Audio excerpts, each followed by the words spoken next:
With your latest Ask Ira Miami Heat mailbag, I'm Ira Winderman from SunSentinel.com. Our first question today comes from Brian in Fort Lauderdale, who's wondering if we might be able to compare Hassan Whiteside to Robert Parrish. He said he recalls the former Celtics center as always being on the move, with a high motor, always running. Can the Heat get Hassan to that? Brian, that's what I think the Heat exactly have to do. They've got to get Hassan on the move. They've got to get him playing at speed. They've got to get him moving hard for 48 minutes a game, or as long as he winds up playing, and they have to get him moving hard for 82 games. We haven't always seen that from Hassan. And now that he's being cast as a leading man, he has to lead with a high-velocity, high-intensity motor. That's the next step for Hassan. Not taking minutes or periods or quarters off, but being there and being in motion for the Heat. It will be interesting to see how that plays out. Our next question is from Aristotle in Sydney, Australia. And he says, Pat Riley said at the end of the season that Goran Dragic had used up all of his excuses, that he now needs to get going and playing up tempo. But that was when the Heat had Luol Deng, Gerald Green, and Justice Winslow running on the wings, with two of them gone right now.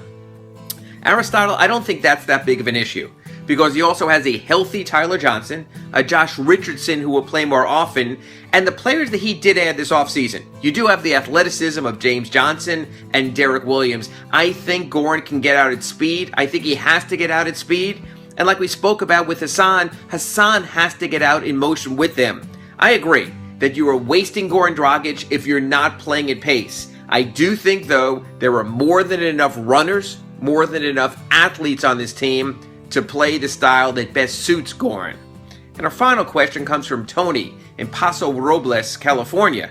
And he said, the first game against Chicago is going to feel strange, rooting against Dwyane Wade. It's like betting against your team or for your kids to lose. It's weird.